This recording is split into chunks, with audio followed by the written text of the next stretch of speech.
Good morning, policymakers and economists.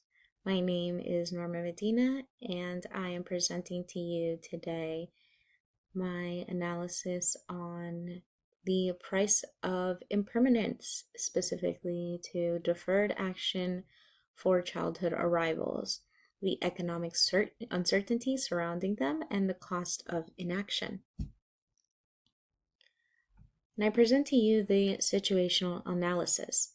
So, for more than a decade, there has been chronic policy instability, cycling through court battles and administrative reversals surrounding those recipients of the Deferred Action for Childhood Arrivals, known as DACA recipients, and they have been suppressed in their economic potential in the workforce. And that workforce contributes to billions in the US economy. And so, why is this an issue? Without intervention for this policy, the US stands to lose an estimated 11 billion in GDP. How is that possible? Well, displacing a tax contributing workforce that remits over 2 billion annually to federal, state, and local governments is compounding and extremely large. And since its establishment in 2012, the program has provided temporary work for authorization and protection from deportation to over 500,000 individuals who arrived in the US as children. But despite that, they continue to face barriers rooted in extreme policy instability. Furthermore, there is no federal legislative fix that has resolved these issues in over 10 years. So what is the solution? As one may know, when it comes to policies, they must be addressed and there must be some sort of reforming. In the landscape analysis, I have researched that there is about 3 compounding structural issues that collectively destabilize DACA recipients.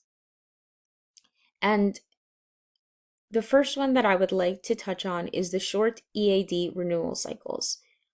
Currently, it is every 2 years, and the EAD are brief employment authorization documents, and those renewal windows that are so short for 2 years discourage employers from hiring or investing in DACA recipients, and they don't advance in the private sectors. This limits recipients' ability to pursue long-term career development and wage mobility, again, as well, professional credentialing. The second is legislative impermanence. Again, since DACA has never been codified into law, it leaves recipients vulnerable to policy reversal with each change in administration. And this structural uncertainty affects the long-term economic planning that both the individual levels have shown, but also for employers. What will they do when the employee no longer has validity to work? So, tying those two together, it leads me to my third point, the state level licensing exclusion. Inconsistent professional licensing frameworks are across the states, and this prevents recipients from fully transitioning into their educational attainment and skills such as an economic output into compounding workforces. So, what is the evidence? Are there any key findings that we can see that backs this up? Well, recipients' limited career and educational ambitions. This has been measurable. Policy leads that there is 42.4% of recipients that limit their career and educational ambitions, signaling that stability mechanisms are not only legal status, but are necessary to unlock recipients' potentials in the economic standpoint. The second is DACA as an economic multiplier in the market dynamics. So the labor market evidence on DACA is among the most consistent in the immigration literature. There's work authorization when granted, and it produces measurable and sustained economic gains. That is something that's undeniable. Unemployment rates, they rise, and wages climbed, and benefits extended beyond the recipients themselves to also native-born workers in the same labor market. So, what happens there? The macroeconomic cost of political instability. There needs to be a sustainable long-term investment that there unfortunately is not.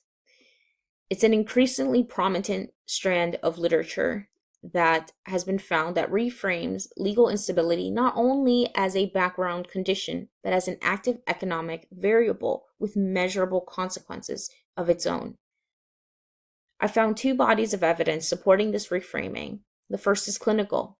In a study of 233 individuals affected by the 2017 DACA termination announcement, 40.7% met the clinical threshold for post-traumatic stress disorder, with DACA recipients exhibiting significantly higher distress than both undocumented and documented non-recipients. Being a DACA recipient emerged as an independent risk factor. So, the American Psychology Association Journal indicated that recipients were over 4 times more likely to meet that clinical threshold for PTSD. This is a significant finding, which is why they say they need to make a space for this kind of experience that is potentially traumatic. It leads me to my next point, the roadmap. What can we recommend to address these issues? To start off, we want to maximize this program outcomes and contribute its growing partial assistance to the growing economy. So the first would be the immediate action from 0 to 6 months. This would be for the EAD validity periods. We want to change it from 2 to 5 years. Lengthening the unemployment authorization document renewal cycles would lift the administrative burden on the USCIS, the United States Citizen and Immigration Services. It minimizes workforce disruptions, leading to more unemployment, and allows recipients and employers to establish longer-term career planning and very good stability. The second would be intermediate 1 to 2 years. Establish an interagency economic contribution dashboard. So what does that look like?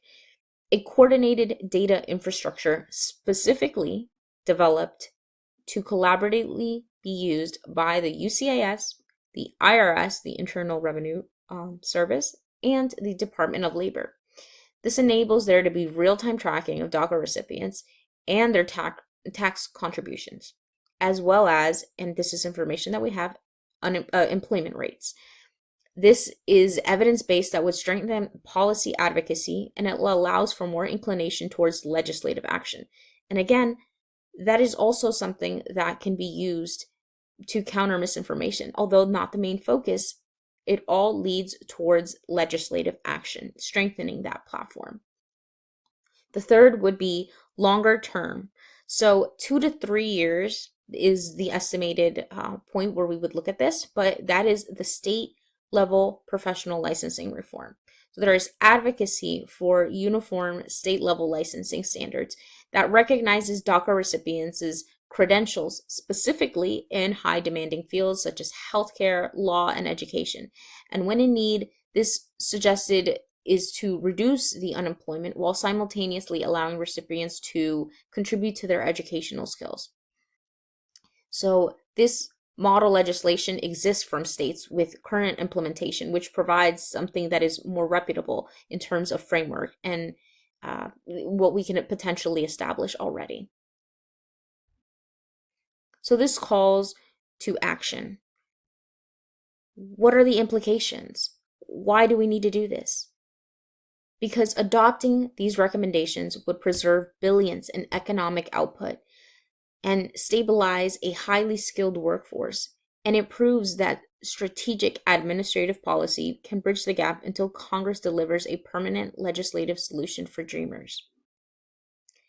That is my presentation, and I would like to thank you for listening.